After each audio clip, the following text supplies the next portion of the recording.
यहाँ पर हमारे एक सीट होती है, यहाँ पर एक हमारे पास सीट होती है, और इस पर आदमी कोई बैठ जाता है, इस पर बैठ जाता है बच्चा, और फिर ये झूलते हैं इसके ऊपर। अब इसमें क्या हुआ, एक लड़का थोड़ा सा हैवी है। अब वो लड़का हैवी है और दूसरा थोड़ा सा हल्का है। तो हैवी बच्चा मान लो यहाँ पे बैठ गया और दूसरा हल्का इधर बैठा है, तो ये परमानेंटली इधर झुका रह जाएगा। वो उसको जंप भी करवाएगा तो बात बनेगी नहीं। होना क्या चाहिए प्रॉपर सीसा में, होना ये चाहिए कि दोनों जब बॉयज बैठे हैं इसके ऊपर तो ये हॉरिजॉन्टल होना चाहिए, वो झूलने की आइडियल कंडीशन है।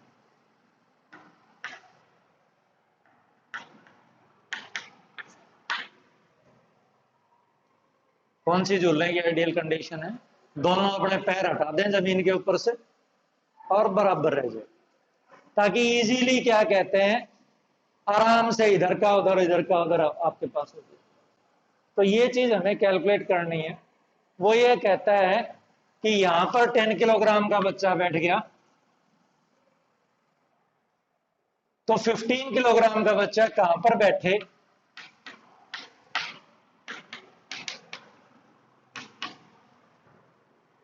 कि ये जो हमारा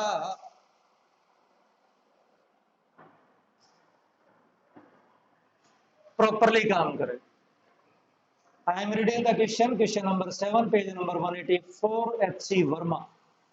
Two small kids weighing 10 kilogram and 15 kilogram respectively are trying to balance a seesaw of total length 5 meter.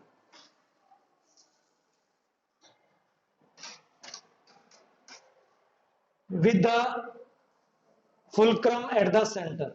If one of the kids is sitting at the end, where should the other sit? मोटी सी बात है, अगर 15 kilogram वाला corner पे बैठ गया तो चाहे कुछ भी कर लो बात बनेगी। कौन सा बैठे? 10 किलोग्राम वाला तो बैठे कॉर्नर पे और 15 किलोग्राम वाले को हम दूसरी जगह बिठा देते हैं। और ये हॉरिजॉन्टल के अंदर इक्विलिब्रियम में रहनी चाहिए। मैं सोचता हूं कर दोगे बेटा आप calculate.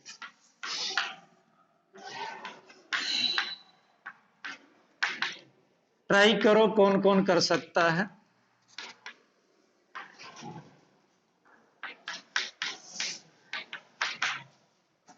Equilibrium of torque, equilibrium of torque,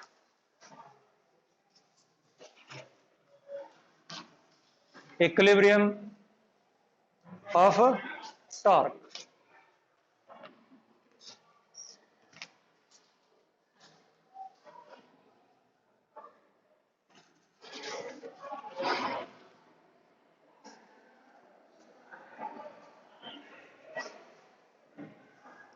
definitely इस तरह का जो सीसा होता है वो सेंटर से पाइवोटेड ही होता है।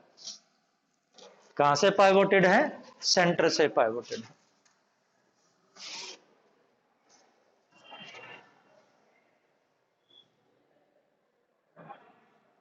Equilibrium of torque, torque is equal to force multiplied by perpendicular distance. आपका इक्विलिब्रियम रहेगा अगर आपका टोटल टॉर्क किसके बराबर है? 0 के बराबर। टॉर्क की क्या डेफिनेशन बता रहा हूं बेटा मैं? टॉर्क की डेफिनेशन बता रहा हूं, force multiplied by perpendicular distance. 100 Newton का फोर्स इस सीसा को एंटी क्लॉकवाइज में रोटेट करने की कोशिश करेगा। 150 न्यूटन का फोर्स इस सीसा को क्लॉकवाइज रोटेशन में रोटेट करने की कोशिश करेगा। Answer coming out to be 1.6। अभी दो आप लोगों ने मुझे बताया है। इसके अलावा किसी का और कुछ आंसर आ रहा हो गया? करना क्या है हमारे को? टॉर्क किसके बराबर हो गया? 100 multiplied by 2.5 minus 150 multiplied by x is equal to 0। Minus क्यों आया? दोनों की वजह से, इस वेट की वजह से मोशन आपका ऐसे है, यानी ये वेट इसको नीचे लेके आएगा, ये वाला वेट इसको नीचे लेके आएगा, तो रोटेशन अपोजिट डायरेक्शन में हुई, इसलिए बीच में माइनस साइन ले लिया और x आपके पास आ गया 100 मल्टीप्लाइड बाई 2.5 डिवाइडेड बाई 150, जो भी आता है 1.6 है। हाँ, तो 1.67 आया ना फिर।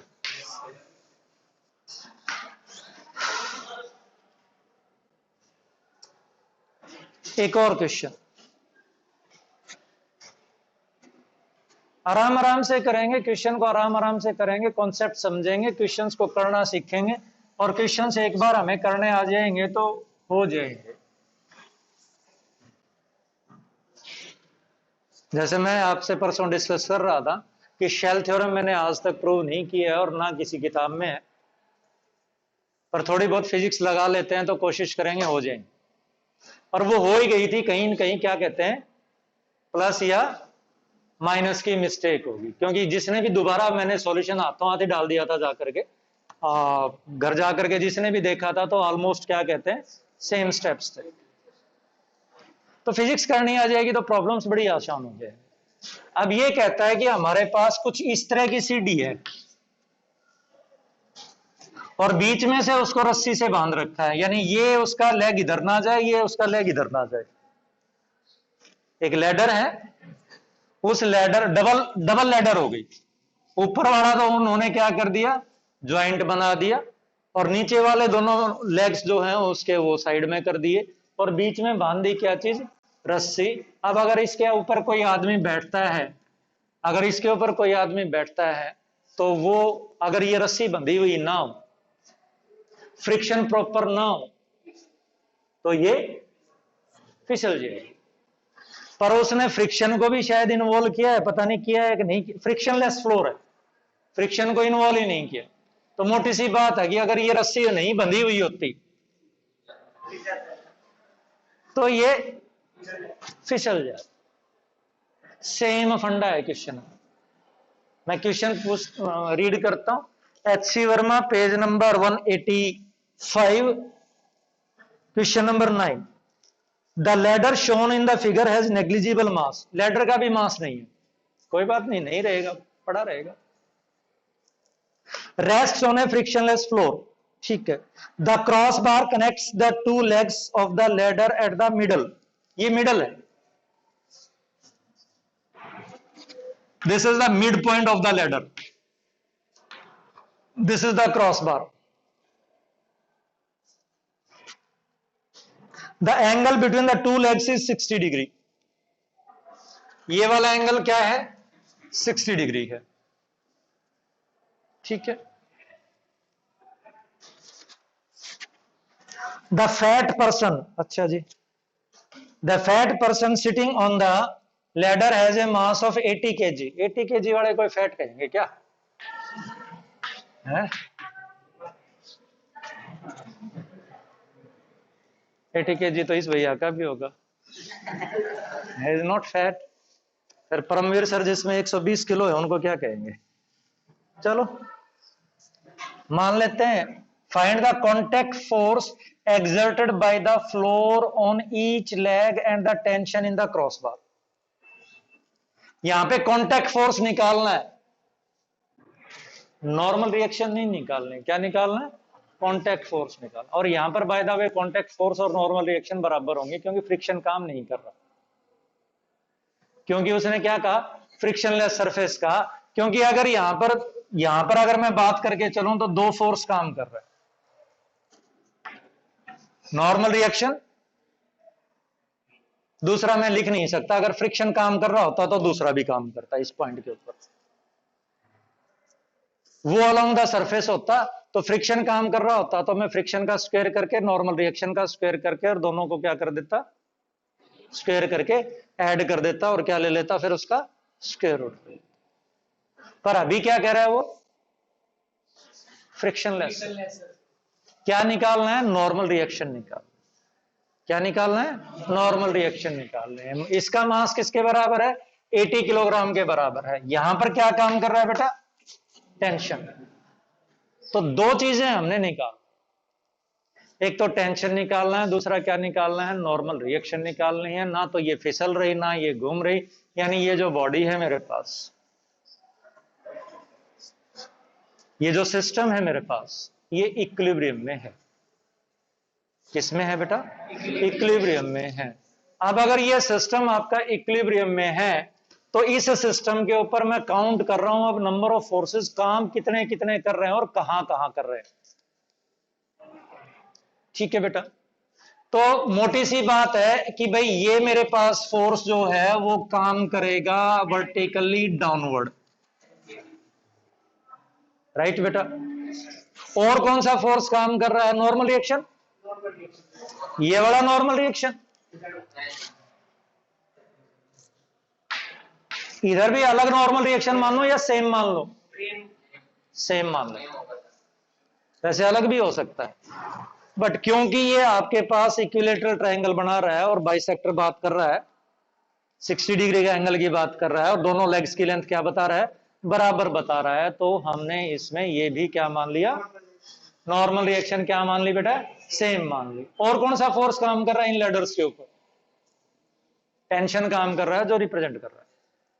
क्या कोई और भी फोर्स हमें लगता है इसके ऊपर काम कर रहा है? थिंक, क्या कोई और फोर्स भी लगता है कि हमें काम कर रहा है?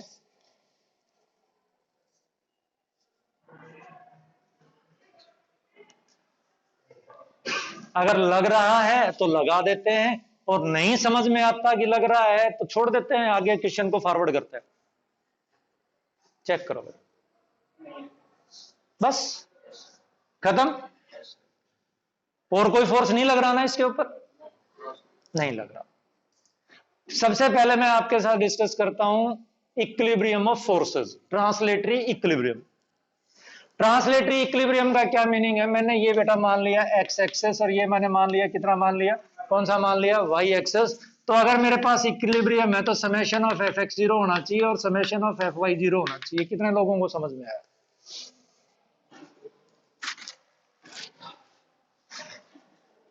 ठीक है बेटा, क्लियर या कोई दिक्कत?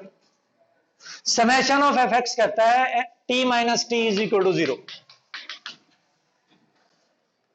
वैसे तो होना ही चाहिए था T minus T is equal to zero, पर मैं यूं कह रहा हूं कि इधर T1 टेंशन काम कर रहा है, इधर कितना काम कर रहा है?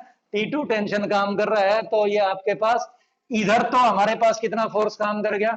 T1 काम कर गया, दूसरी तरफ कितना कर गया? T2 काम कर गया। तो भाई टोटल कितना हो गया? जीरो के बराबर है। तो ये पहले ही हमने T दोनों बराबर मान रखे थे, यानी पूरा स्ट्रिंग है आपके पास, तो T minus T is equal to zero. तो ये तो कोई लिखने की जरूरत ही नहीं थी। दूसरा बताओ,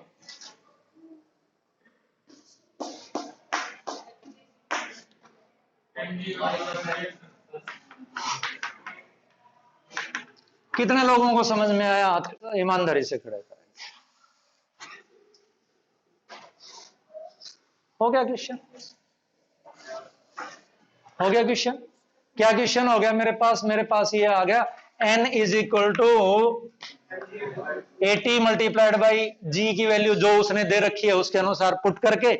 इसने प्रेजेंट क्वेश्चन में उसने ये नहीं कहा है कि जी 10 लेना है, नहीं लेना तो जी 9.8 ले लेते हैं और डिवाइडेड बाई कितना कर देते हैं? 2 कर देते हैं। तो ये आपके पास नियरली इक्वल टू किसके बराबर आ जाएगा? ये 392 न्यूटन के बराबर। ये तो बेटा मेरे पास आ गया इक्विलिब्रियम ऑफ फोर्सेस।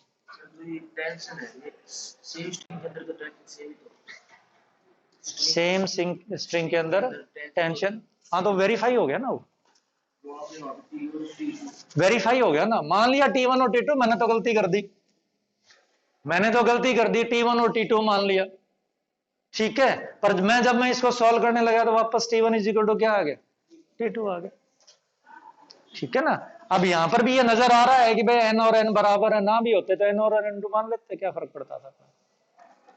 ठीक है, अब क्या करें? अब इक्विलिब्रियम ऑफ टॉर्क की बात करते हैं। अब किसकी बात कर ले? Equilibrium of what? टॉर्क की बात कर ले। अब इक्विलिब्रियम ऑफ टॉर्क की जब हम बात करेंगे तो हमारे पास टी आ जाएगा। क्या चीज आ जाएगा? टी आ जाएगा। करें ट्राई, करते हैं ट्राई। किस पॉइंट के अबाउट टॉर्क निकालो? आप कहोगे उस पॉइंट के अबाउट टॉर्क निकाल लो। टी को तो छोड़ देना, मतलब ए पॉइंट के अबाउट टॉर्क मत निकालना, बी पॉइंट के अबाउट टॉर्क मत निकालना, क्योंकि अगर ए पॉइंट और बी पॉइंट के अबाउट टॉर्क निकालोगे तो टेंशन ए में से पास करता है और किस में से पास करता है? बी में से पास करता है, तो टेंशन की वजह से टॉर्क नहीं लगेगा।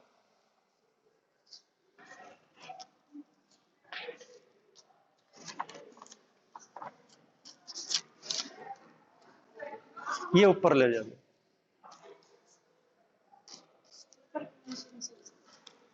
शायद इसी के बिल्कुल ऊपर कमरा है। ये बेटा डिस्ट्रीब्यूट कर लेना अपना। तो ए और बी पॉइंट को छोड़ करके कोई सा भी पॉइंट रेफरेंस मान करके और टॉर्क निकाल दो।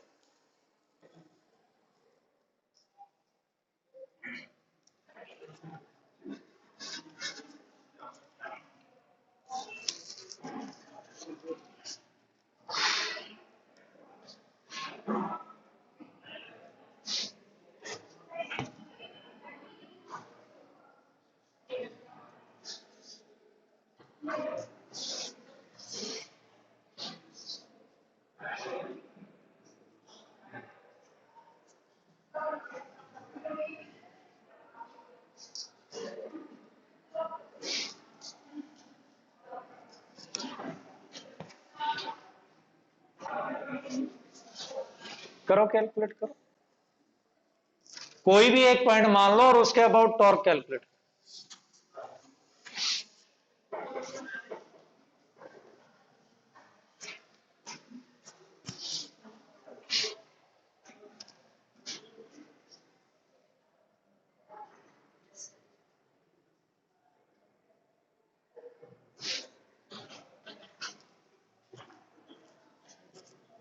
इस लेग को इक्विलिब्रियम में मान लो या इस लेग को इक्विलिब्रियम में मान लो। कोई सी एक लेग को इक्विलिब्रियम में मान लो, कोई सी भी एक लेग को इक्विलिब्रियम में मान लो और टॉर्क कैलकुलेट करो। The length of the ladder is not given.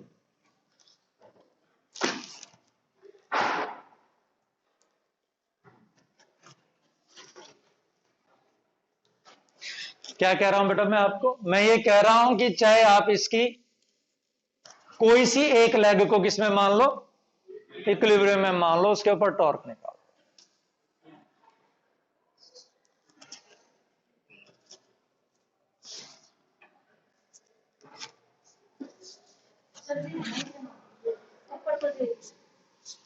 इतने क्या काम आएंगे?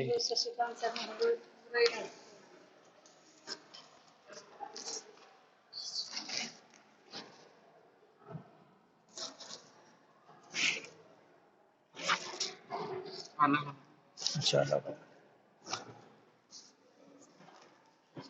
हो गया सोल्व? नहीं हुआ? कौन से पॉइंट के अबाउट टॉर्क निकालो? तीन ही तो पॉइंट है हमारे डिफाइंड,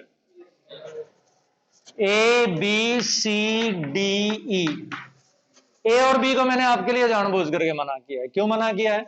अगर मैं ए पॉइंट के अबाउट टॉर्क निकाल करके चलूंगा तो टॉर्क की डेफिनेशन होती है force multiplied by perpendicular distance. मुझे निकालना टेंशन। अब अगर ए पॉइंट के अबाउट टॉर्क निकाल करके चलूं तो टेंशन किस में से पास करता है? ए में से। अब टेंशन ए में से पास करता है तो परपेंडिकुलर डिस्टेंस कितना हो गया? 0। तो टी को 0 से मल्टीप्लाई करूंगा तो टी तो खत्म ही हो जाएगा। तो इस पॉइंट को छोड़ करके इन दोनों में से कोई सा भी पॉइंट मान लो। बताओ कौन सा मान लो? सी मान लो, डी मान लो? कौन सा लो? डी। ये पॉइंट आपका डी है, ये पॉइंट आपका सी है। ये वेट काम कर रहा है mg, ये नॉर्मल रिएक्शन काम कर रही है n, ये टेंशन काम कर रहा है T। ये वाला एंगल जो है वो मेरा किसके बराबर है? 30 डिग्री के बराबर है। ठीक है बेटा, ये डिस्टेंस, ये वाला डिस्टेंस मेरा L है, लैडर है। ये डिस्टेंस मेरा कितना है, L/2 है। ये डिस्टेंस भी मेरा L/2 है।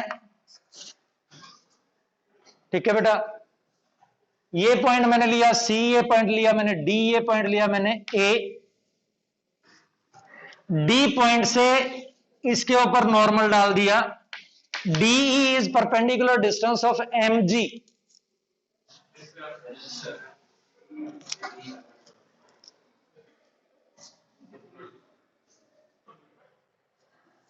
DE जो है हमारे पास क्या है, परपेंडिकुलर डिस्टेंस है कहां से,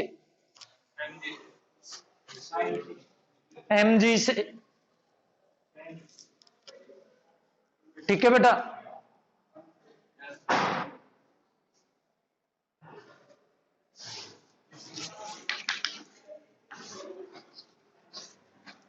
F, DF is perpendicular distance of T from D।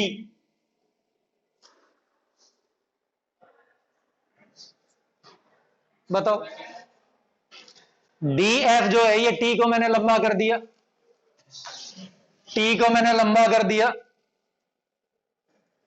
ठीक है। और यहां से D पॉइंट से इसके ऊपर क्या डाल दिया, परपेंडिकुलर डाल दिया। DF is perpendicular distance of tension from D। तो अब दोनों टॉर्क बराबर कर दो, एक तो प्रोड्यूस किया किसने, वेट ने, एक प्रोड्यूस किया टेंशन ने। दोनों टॉर्क को बराबर पुट करके देखना क्या आता है। भाई इक्विलिब्रियम है तो दोनों टॉर्क एक दूसरे के क्या होंगे, बराबर होंगे।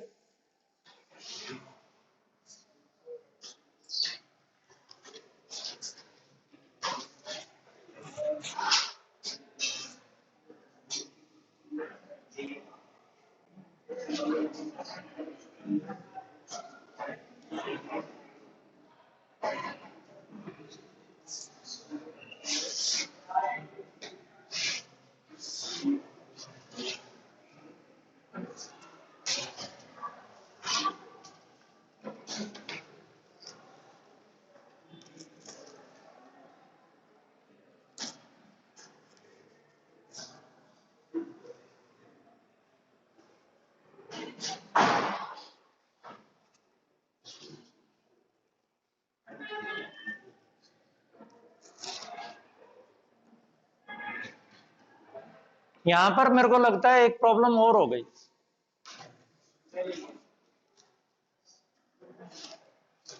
और वो क्या प्रॉब्लम हो गई, वो प्रॉब्लम ये हो गई कि क्या ए के ऊपर केवल वेट काम कर रहा है या दूसरी लेग की वजह से भी फोर्स काम कर रहा है। भाई मेरे पास ये इस लेग का टॉप पॉइंट है सी। मैं आपसे ये पूछना चाह रहा हूं कि सी पॉइंट पर केवल वेट ही काम कर रहा है या फिर क्या कहते हैं, ये जो मेरे पास ये जो लेग रखी है इस लेग की रिएक्शन भी काम कर रही है। बताओ, अगर ये लेग ना होती तो क्या होता, गिर जाती। इसका मतलब लेग ने फोर्स लगाया कि नहीं लगाया, प्रॉब्लम क्रिएट हो गई, हमें हो गई प्रॉब्लम क्रिएट। यानी अब अगर मेरे को डी की वजह से फोर्स चाहिए ना, डी के अबाउट टॉर्क चाहिए, तो मुझे एक फोर्स सी के ऊपर और निकालना पड़ेगा जो किसने लगाया, लेग ने। किसने लगाया, लेग ने। तो हम अपना काम चेंज कर देते हैं, हम डी के अबाउट टॉर्क ना निकाल करके सी के अबाउट ही निकाल देते हैं। डी के अबाउट ना निकाल करके किसके अबाउट निकाल दें, सी के अबाउट निकाल दें। तो सी के ऊपर जितने भी फोर्सेस काम कर रहे हैं उनकी वजह से टॉर्क जीरो हो जाएगा। भाई मेरे को यहां पर एक्शन रिएक्शन नहीं पता थी कितनी थी, कुछ भी मान लिया, पर वो एक्शन रिएक्शन पास तो किससे करेगी, सी से करेगी। तो उसकी वजह से टॉर्क किसके बराबर हो गया, जीरो के बराबर। तो मैं इस फिगर को दोबारा बना देता हूं। ये मेरे पास नॉर्मल रिएक्शन, ये मेरे पास टेंशन, और ये मेरे पास point C. Calculate torque about C and put that equal to zero.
ये मेरे पास n और ये आपके पास किसके अबाउट निकाल रहे हैं हम? सी के अबाउट निकाल रहे हैं। तो ये मेरे पास n और ये सी से n का परपेंडिकुलर डिस्टेंस, ये अगर मेरे पास 30 डिग्री के बराबर है तो ये भी मेरे पास किसके बराबर होगा? 30 डिग्री के बराबर होगा। ये अगर मेरे पास l के बराबर है तो ये मेरे पास l sin 30 आ जाएगा। ये किसके बराबर आ जाएगा? L sin 30 आ जाएगा। तो अब मेरे पास नॉर्मल रिएक्शन जो थी मेरी थी 392 न्यूटन, 392 न्यूटन, ये मेरी क्या थी? नॉर्मल रिएक्शन थी। इसको किससे मल्टीप्लाई कर दिया मैंने? L इंटू 1/2 से, क्योंकि साइन 30 किसके बराबर हो गया? 1/2 के बराबर हो गया। अगर मैं इसका सर्कल पूरा करके चलूं, इसका सर्कल पूरा करके चलूं आपको, और फिर इसकी वजह से और कैलकुलेट करो कितना आया टेंशन की वजह से, ये डिस्टेंस हो गया सी का परपेंडिकुलर डिस्टेंस टेंशन से, ये आपके पास टेंशन हो गया, ये आपके पास परपेंडिकुलर डिस्टेंस हो गया। कैलकुलेट करो कितना आता है।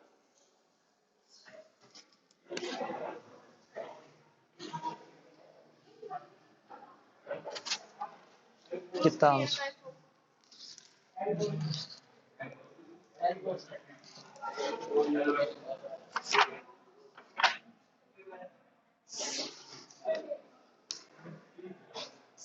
आंसर कितना आएगा? आंसर एल से तो एल कैंसिल ही हो जाएगा।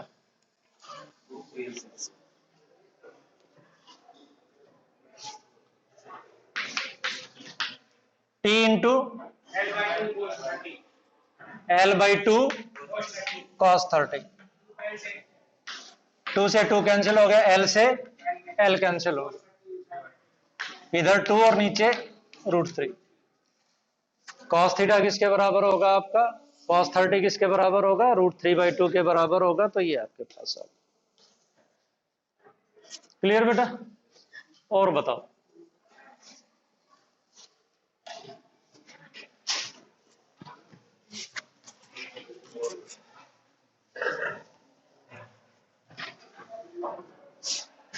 ये वाला मोमेंट ऑफ इनर्शिया, चलो कोई बात नहीं, करेंगे।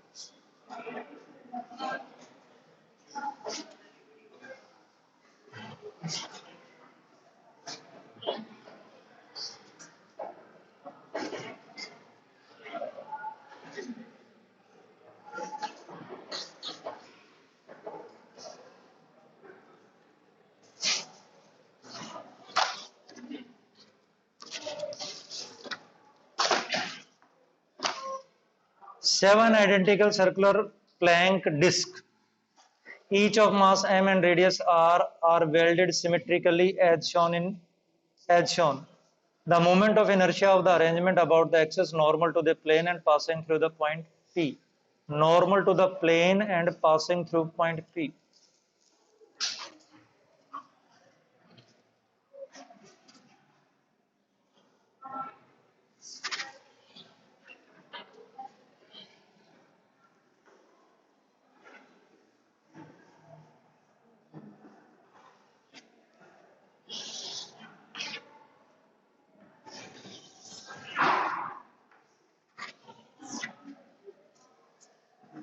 देयर आर 7 डिस्क्स,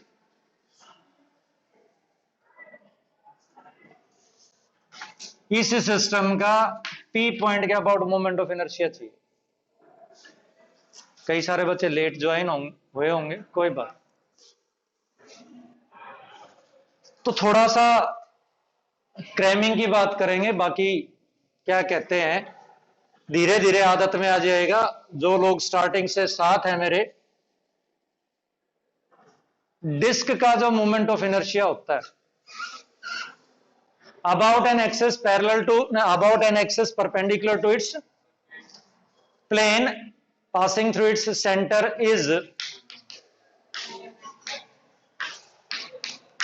कितना होता है, हाफ एम आर स्क्वायर होता है। क्रैम करना पड़ेगा, ठीक है। सॉल्व भी करवा देंगे, ऐसी कोई बात नहीं है, वीडियो देखोगे तो सॉल्यूशन भी मिल जाएगा। एक होती है थ्योरम ऑफ, एक होती है थ्योरम ऑफ, ये तो परपेंडिकुलर नहीं लिखा शायद मैंने, parallel axis, theorem of parallel axis. यानी मेरे पास, ये मेरे पास आर था, ये मेरे पास अगर एच है, तो इस एक्सिस के about this axis, what is the property of this axis? This axis is parallel to the this axis and this axis is passing through the centre of mass. तो moment of inertia की theorem क्या कहती है? Moment of inertia की theorem कहती है, parallel axis की theorem कहती है, अब जो नया मोमेंट ऑफ इनर्शिया आया मेरा, वो किसके बराबर आया? वो नया मोमेंट ऑफ इनर्शिया आया मेरा M H square plus half M R square, ठीक है। चाहे क्रैम कर लो चाहे समझ लो, अभी तो वो आ गया I is equal to M H square plus half M R square, ठीक है। अब पीछे का फिजिक्स भूल जाओ, अब सबको आना चाहिए जो मैं पूछूं। नया जो मैं यूज करूंगा वो मैंने बता दिया, नया जो मैं यूज करूंगा वो मैंने बता दिया कि मोमेंट ऑफ इनर्शिया किसी डिस्क का किसी एक्सिस के अबाउट किसके बराबर है? M H square plus M R square के बराबर है। अलग अलग चीजों का मीनिंग बता दिया मैंने आपको। एम क्या है? Mass of disc. एच क्या है? Distance of given axis from centre of मास, और आर रेडियस है, ठीक है बेटा। अब मुझे इस सिस्टम का मोमेंट ऑफ इनर्शिया चाहिए, किसके अबाउट? पी के अबाउट। मेरे को 7 मोमेंट ऑफ इनर्शिया कैलकुलेट करने होंगे, 7।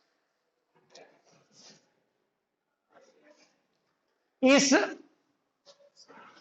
I1 plus I2 plus I3 plus I4 plus I5 plus I6 plus I7 that is equal to I1 2 3 4 5 6 and 7,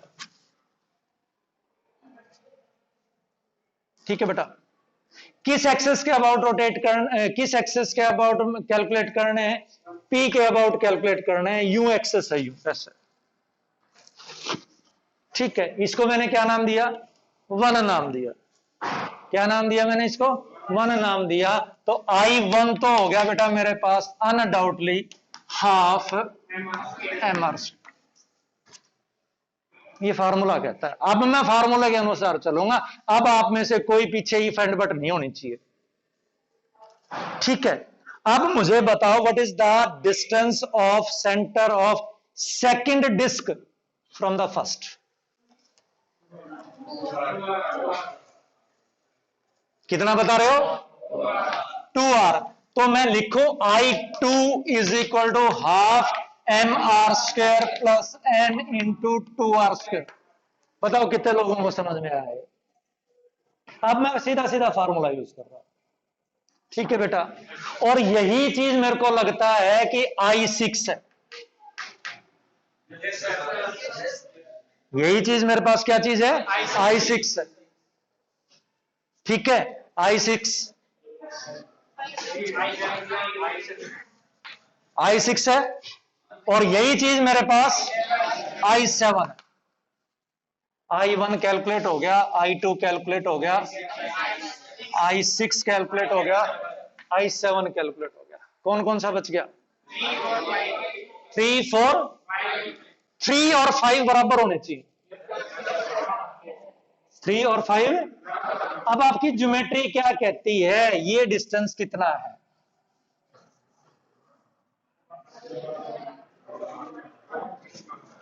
this is a hexagon, am I right? ये क्या है हमारे पास? एक hexagon. कैसा hexagon है? Regular hexagon है। कैसा हेक्सागन है? रेगुलर हेक्सागन है। तो tell me what is this distance? एक दिन पहले भी मैंने आपसे कैलकुलेट करवाया था। परपेंडिकुलर ड्रॉप कर दिया, definitely this will be 60 degree. बताओ होगा कि नहीं होगा? हेक्सागन है तो क्या होगा? 60 डिग्री होगा। अब 60 डिग्री होगा, ये डिस्टेंस कितना हो गया? 2r sign of 60। कितने लोगों को समझ में आया? आ गया ना? तो मेरे पास ये डिस्टेंस कितना हो गया? ये होगा मेरे पास √3/2। 2 से 2 कैंसिल हो गया, तो ये डिस्टेंस हो गया मेरे पास 2r√3। कितना हो गया? 2r√3। तो मेरे पास आ गया I3 plus I5 is equal to half mr² plus m into, चलो 2√3r और इसका होल स्क्वायर। ठीक है बेटा? What is I4? Half mr² plus कौन सा? बाद में कर लेंगे ना मल्टीप्लाई, अभी तो मैंने कुछ किया ही नहीं, ना ऊपर वाले को किया ना इसको कर रहा हूं। I4 is equal to half mr² plus this is what 2r, this is what 2r। तो ये कितना हो गया? m into 4r²। ठीक है बेटा? इसको ठीक है बेटा? अब सॉल्व कर लेंगे। एक और 3 4, 4 और 2 6 और 1 7। ठीक है? तो 7/2 mr² तो 1 हो गया। हो गया हमारे पास ये भाई। 1 2 3 4 5 6 7 आना भी था। ठीक है? अब गिनते हैं। mr², 4 यहां से और 4 3 जा 12 बन गया। बताओ भाई, ये स्क्वायर करेंगे, 2 का स्क्वायर करेंगे तो कितना है? 4। और कंट्रीब्यूशन कितने? 3। कितने कंट्रीब्यूशन? 3। तो 12 तो यहां से, और ये हो गया मेरे पास 3 4 जा 12 और 2 कंट्रीब्यूशन यहां से 24। ये हो गया मेरे पास 24 कंट्रीब्यूशन, और ये 4 4 जा 16। ये हो गया मेरे पास 16 कंट्रीब्यूशन। 16 20 40 और 12 52 mr²। ये जो भी सॉल्यूशन आएगा बेटा आपका क्या कहते हैं? Moment of inertia of the system,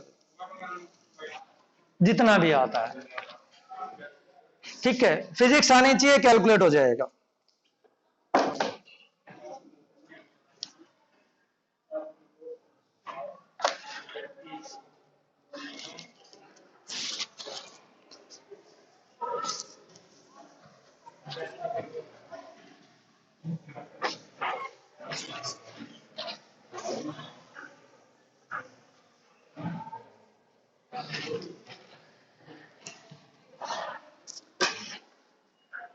Pradeep का क्वेश्चन नंबर 24 है, उसको समझते हैं और फिर कैलकुलेट करेंगे। कॉन्सेप्ट बेस है, मोमेंट ऑफ इनर्शिया लगेगा।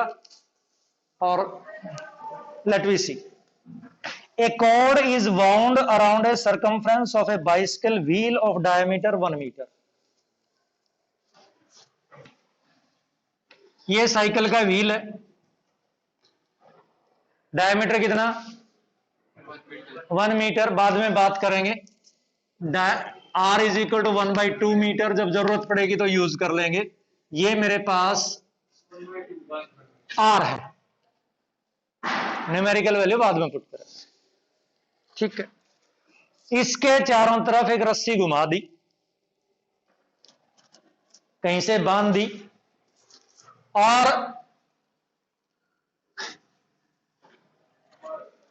मास लटका दिया। A cord is around a circumference of a bicycle wheel without tire of diameter 1 meter. A mass of 2 kg is tied at the one end of the cord and it is allowed to fall from rest. यहां पर 2 kg का मास बांध दिया और u किसके बराबर है?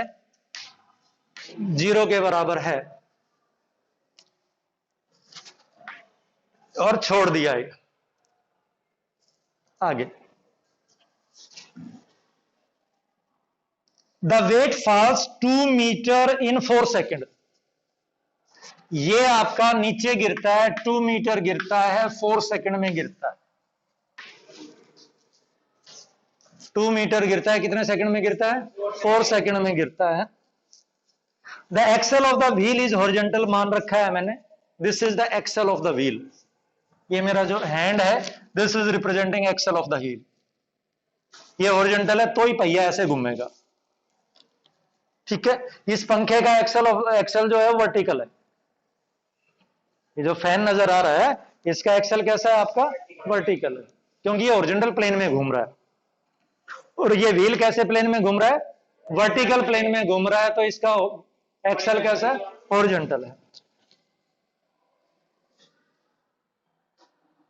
The axle of the wheel is horizontal and the wheel rotates with its plane vertical. ठीक है, if g is equal to 10 metre पर सेकेंड स्क्वायर, g आपका 10 मीटर पर सेकेंड स्क्वायर है, what is the angular acceleration of the wheel? ये तो कोई question नहीं हुआ, मैं तो सोचा कुछ और पूछेगा। ये एंगुलर एक्सेलरेशन किस चीज का? व्हील का, ये पूछ रहा है। मैं क्वेश्चन में ऐड कर देता हूं, क्या ऐड कर देता हूं मैं क्वेश्चन में? ऐड कर देता हूं calculate moment of inertia of the wheel.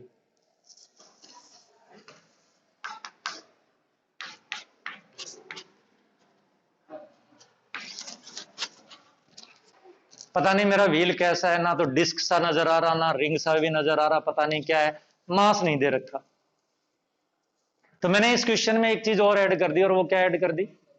Moment of inertia इस व्हील का कितना है। ठीक है बेटा, what is the relation between linear acceleration and angular acceleration? Alpha is equal to A by, किसने बताया? आपने। प्रॉब्लम किसकी है? आपकी।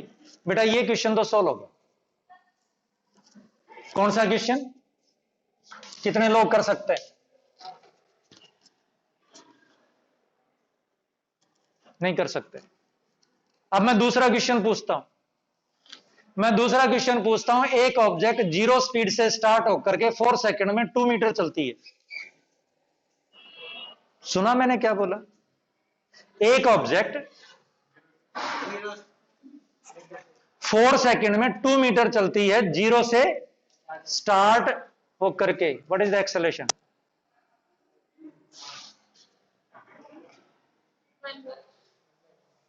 नहीं समझ में आया।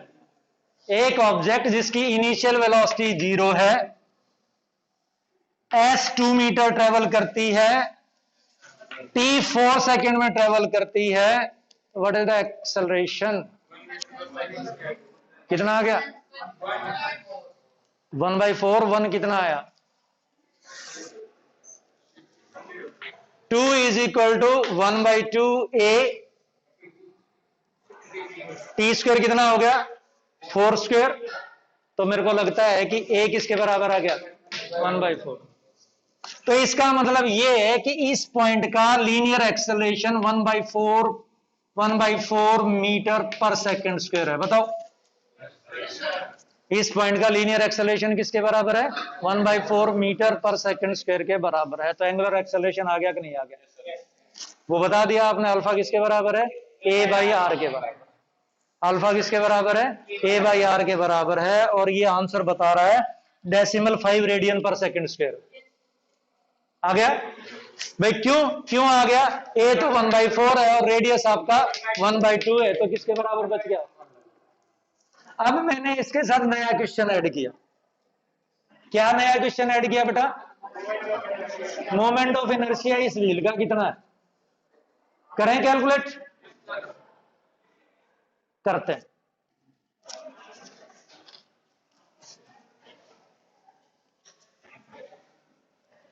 एक आर्टिकल ही सॉल्व कर रहा हूं, आप ये मान करके चल लो। कभी मैंने करवाया है ऑनलाइन क्लास में, दोबारा उसी को सॉल्व करके चल लो। एक कोई मेरे पास सर्कुलर ऑब्जेक्ट है, इस सर्कुलर ऑब्जेक्ट को मैंने कुछ बांध दिया और बांधने की वजह से क्या होने लग गया? उसमें वो घूमने लग गई और ये चीज क्या आ रही है? नीचे आ रही है। तो नीचे आ रही है तो किस एक्सेलरेशन से नीचे आ रही है ये कैलकुलेट कर रहा हूं। ठीक है बेटा, इसको नीचे लेके कौन आ रहा है?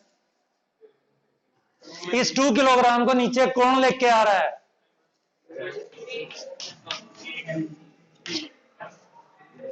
इस 2 किलोग्राम को नीचे कौन लेकर के आ रहा है? mg wait.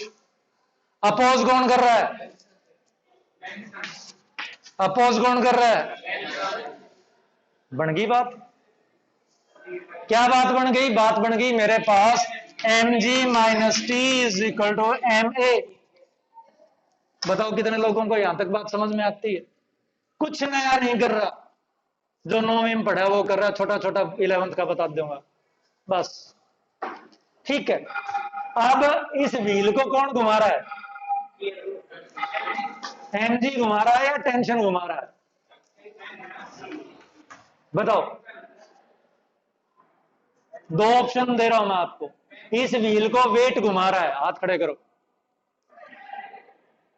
इस व्हील को टेंशन घुमा रहा है, हाथ खड़े करो। डेफिनेटली इस व्हील को टेंशन ही घुमा रहा है, क्योंकि अगर मैं इसको काट दूं यहां से तो इस वेट का इससे कोई लेना देना नहीं बचेगा। वो एक अलग बात है कि ये टेंशन डिपेंड ही किसके ऊपर करेगा? वेट के ऊपर, वो एक अलग बात है। पर इस व्हील के ऊपर फोर्स कौन सा काम कर रहा है? टेंशन का। एक नई डेफिनेशन बता रहा हूं, याद करना। एक नई डेफिनेशन बता रहा हूं, याद करना। एक डेफिनेशन तो हम पढ़ चुके कि टॉर्क जो होता है वो force multiplied by perpendicular distance होता है। ये तो मैंने यूज कर लिया कि भाई टॉर्क किसके बराबर होता है? Force multiplied by perpendicular distance. और नए बच्चों के लिए नई एक और डेफिनेशन बता रहा हूं, टॉर्क = I अल्फा भी होता है। नोट कर लो। मैं कल देखूंगा आपको मैंने आज कितने नए फार्मूले बताए, कौन से यूज करे, कल आपकी कॉपी में देखूंगा। टॉर्क किसके बराबर बेटा? I अल्फा के बराबर। अल्फा किसके बराबर? a/r के बराबर। अल्फा मेरा a/r के बराबर। तो बेटा अब मेरे को आप टेंशन की और a की वैल्यू कैलकुलेट करके बता दो। I am not going outside the class till you will not solve this for a and t in terms of I. मैं उल्टा मान करके चल रहा हूं। I know I, don't know A। मैं ये मान करके चला हूं मुझे ए नहीं पता, जबकि यहां पर ए पता है, आई नहीं पता। यहां पर ए पता है 1/4 मीटर पर सेकंड स्क्वायर था, आई नहीं पता था। पर मैं उल्टा कैलकुलेट करवा रहा हूं आपसे। क्या कैलकुलेट करवा रहा हूं? What is A and what is T? Torque = TR and torque = I alpha. 1 2 3 और ये 4, इन 4 इक्वेशंस को आपको कंबाइन करना है और टी कैपिटल टी की वैल्यू और ए की वैल्यू चाहिए। न्यूमेरिकल वैल्यू मत पुट करो, न्यूमेरिकल वैल्यू मुझे नहीं चाहिए। मुझे तो आप बताओ कि what is the value of A in terms of variable, in terms of mass, in terms of moment of inertia, in terms of radius, मुझे नहीं चाहिए फाइनल वैल्यू। 4 इक्वेशन है, 4 इक्वेशन को आप यूज करके और ये आप मुझे ए की वैल्यू बताओ।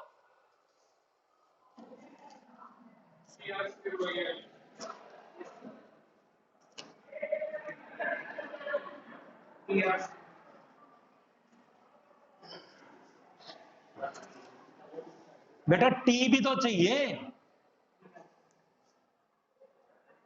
आई वॉन्ट टी ऑल्सो, यानी आपको कैपिटल टी और कैपिटल स्मॉल ए की वैल्यू चाहिए इंडिपेंडेंट ऑफ टी एंड ए।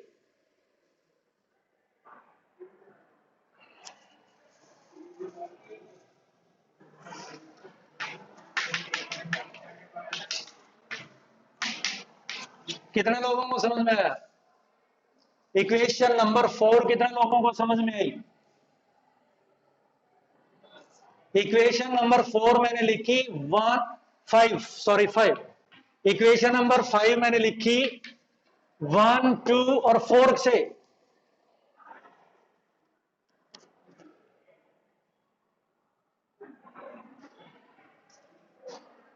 नहीं समझ में आई?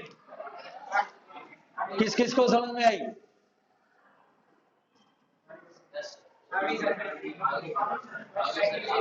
आ गई ना भाई? लेफ्ट हैंड साइड और राइट हैंड साइड बराबर होगी, और लेफ्ट हैंड साइड और राइट हैंड साइड बराबर होने के बाद में मैंने अल्फा को क्या पुट कर दिया? Clear?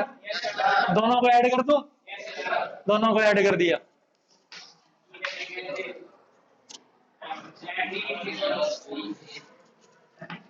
M G is equal to A into M plus I by R square. तो ए किसके बराबर आ गया बेटा? एम जी अपॉन,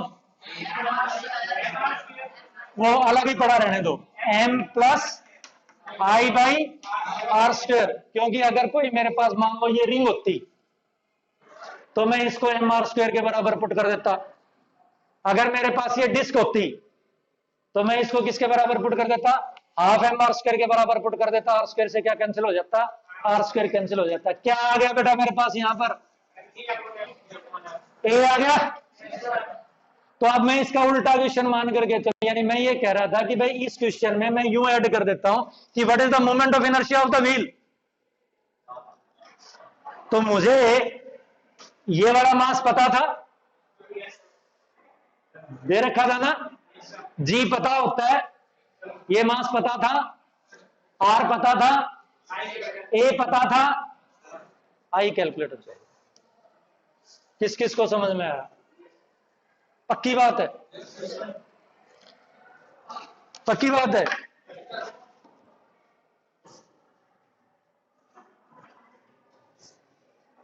फिर पूछूं पक्की बात है?